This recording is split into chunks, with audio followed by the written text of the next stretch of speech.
Hello friends, good morning. आपका स्वागत है पहलवान गुरुदीन ग्रुप ऑफ कॉलेज के यूट्यूब चैनल पर। मैं प्रोफेसर अंजना श्रीवास्तव एक बार फिर उपस्थित हुई हूँ समाजशास्त्र का नया टॉपिक लेकर। इसके पहले यदि आपने हमारे चैनल को अब तक सब्सक्राइब नहीं किया है तो प्लीज़ सब्सक्राइब करें और उसके बगल में दिए गए बेल आइकन को ज़रूर प्रेस करें ताकि हमारी सभी नई वीडियोज़ की नोटिफिकेशन सबसे पहले आप तक पहुँच सके। चलिए दोस्तों, चलते हैं आज के टॉपिक पर। आज हम लोग BA सेकेंड ईयर के सेकेंड पेपर में टॉपिक लिया है सामाजिक परिवर्तन। आज हम लोग सामाजिक परिवर्तन का अर्थ, परिभाषा और विशेषताओं के विषय में चर्चा करेंगे। आइए देखते हैं सामाजिक परिवर्तन। समाज एक परिवर्तनशील व्यवस्था है। प्रत्येक समाज में चाहे अनचाहे रूप से परिवर्तन की प्रक्रिया चलती रहती है। विश्व में ऐसा कोई समाज नहीं है जो परिवर्तन से अछूता रहा हो। परिवर्तन समाज का एक शाश्वत नियम है। यह समाज के आंतरिक तथा बाहरी या संरचनात्मक दोनों पक्षों में हो सकता है। किसी युग के आदर्शों एवं मूल्यों में यदि पिछले युग में मुकाबले कुछ नयापन या परिवर्तन दिखाई पड़े तो उसे आंतरिक परिवर्तन कहेंगे। और अगर किसी सामाजिक अंग जैसे परिवार, वर्ग, जाति या हैसियत समूहों के स्वरूपों एवं आधारों में परिवर्तन परिलक्षित हो तो उसे संरचनात्मक परिवर्तन कहेंगे। यहाँ यह बात ध्यान देने लायक है कि समाज के जो बुनियादी सामाजिक और सांस्कृतिक तत्व हैं, जैसे परिवार, वर्ग, राजनीति एवं सांस्कृतिक संस्थाएं, सदैव मौजूद रहती हैं। ये समाज के अस्थायी तत्व हैं। जो परिवर्तन होता है वह इसके बाह्य स्वरूप तथा आंतरिक अंतर्वस्तु में होता है। व्यापक दृष्टि से देखें तो पता चलेगा कि समाज की प्रत्येक संरचना, संगठन एवं सामाजिक संबंध में निरंतर परिवर्तन होता रहता है। सामाजिक परिवर्तन की परिभाषाएं। I.M. जिटलिन के अनुसार सामाजिक परिवर्तन के अध्ययन का संबंध उन प्रक्रियाओं से है जिनके द्वारा समाज एवं संस्कृति में बदलाव आता है। R.M. मैकाइबर और C.H. पेज के अनुसार समाजशास्त्री होने के नाते हमारा प्रत्यक्ष संबंध सामाजिक संबंधों से होता है और उसमें आए हुए परिवर्तन को हम सामाजिक परिवर्तन कहते हैं। H.M. जॉनसन ने कहा, बुनियादी अर्थ में सामाजिक परिवर्तन से अभिप्राय सामाजिक संरचना में परिवर्तन से है।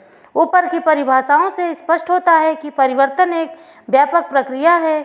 समाज के किसी भी क्षेत्र में विचलन को सामाजिक परिवर्तन कहा जा सकता है। विचलन का अर्थ यहाँ खराब या असामाजिक नहीं है। सामाजिक, आर्थिक, राजनीतिक, धार्मिक, नैतिक, भौतिक आदि सभी क्षेत्रों में होने वाले किसी भी प्रकार के परिवर्तन को सामाजिक परिवर्तन कहा जा सकता है। यह विचलन स्वयं प्रकृति के द्वारा या मानव समाज द्वारा योजनाबद्ध रूप में हो सकता है। परिवर्तन या तो समाज के समस्त ढांचे में आ सकता है अथवा समाज के किसी विशेष पक्ष तक ही सीमित हो सकता है। परिवर्तन एक सार्वकालिक घटना है।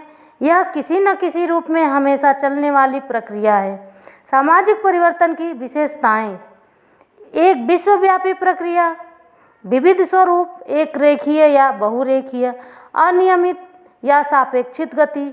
सामुदायिक परिवर्तन ही सामाजिक परिवर्तन, कोई निश्चित भविष्यवाणी नहीं। सामाजिक परिवर्तन के प्रमुख स्रोत: आविष्कार, खोज, प्रसार, आंतरिक विभेदीकरण। सामाजिक परिवर्तन के प्रतिरूप या प्रकार। सामाजिक परिवर्तन के अनेक प्रतिरूप होते हैं। मैकाइबर एवं पेज ने सामाजिक प्रतिरूप के मुख्य 3 स्वरूपों की चर्चा की है, जो इस प्रकार से हैं। एक, रेखीय परिवर्तन, उतार चढ़ाव परिवर्तन, तरंगीय परिवर्तन। T.B. वाटमोर ने सामाजिक परिवर्तन को 4 आधारों पर वर्गीकृत किया है।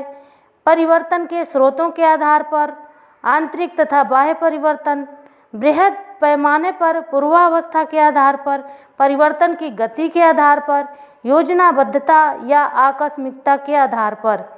सामाजिक परिवर्तन। परिवर्तन की शाश्वत प्रक्रिया को स्वीकार करते हुए मैकाइबर एवं पेज ने कहा है कि सामाजिक संरचना में निरंतर परिवर्तन, विकास, अपकर्ष, नवीनीकरण की संभावना पाई जाती है तथा बिल्कुल प्रतिकूल परिस्थिति में भी समायोजित होने की क्षमता पाई जाती है। सामाजिक परिवर्तन के 2 पक्ष। सामाजिक परिवर्तन समाज के आंतरिक और बाहरी या संरचनात्मक दोनों पक्षों में हो सकता है। किसी युग के आदर्श एवं मूल्य में अगर पिछले युग के मुकाबले कुछ नयापन या परिवर्तन दिखाई पड़े तो उसे आंतरिक परिवर्तन कहेंगे। सामाजिक परिवर्तन का अध्ययन। सामाजिक परिवर्तन की प्रक्रिया पर सिलसिलेवार ढंग से चिंतन की शुरुआत 19वीं सदी के मध्य में हुई, जब विद्वानों ने यूरोपीय समाज में औद्योगिकरण और राजनीतिक क्षेत्र में प्रजातांत्रिक पद्धति की स्थापना से उत्पन्न विभिन्न प्रक्रियाओं को समझने का प्रयास किया। जैसा कि गॉर्डन मार्शल ने बताया है, समाज वैज्ञानिकों में सर्वप्रथम इस विषय की ओर ध्यान ब्रिटिश इतिहासकार हेनरी समरर मैन का गया, जिन्होंने अपनी पुस्तक एंसेंट लॉ 1871 में बताया कि समाज एक सरल व्यवस्था से जटिल व्यवस्था की ओर बढ़ता है। उनके समकालीन मानवशास्त्री H.L. मॉर्गन का भी विचार वैसा ही था। सामाजिक परिवर्तन की दो लोकप्रिय धारणाएं। अगस्ट कॉम्टे एवं 19वीं सदी के अन्य समाजशास्त्रियों ने सामाजिक परिवर्तन जैसे विषयों में इतनी अधिक रुचि दिखाई कि समाजशास्त्र के प्रारंभिक काल में ही सामाजिक परिवर्तन के बहुत सारे सिद्धांत सामने आ गए। इन सभी सिद्धांतों में ऐतिहासिक भौतिकवाद और उद्विकासीय सिद्धांत का सबसे अधिक लोकप्रिय रहे हैं। आज भी समाजशास्त्र के क्षेत्र में सामाजिक परिवर्तन के सिद्धांतों के प्रवर्तक मुख्य रूप से इन्हीं दो संप्रदायों में दिखते हैं। आज के लिए इतना ही दोस्तों, धन्यवाद, नमस्कार।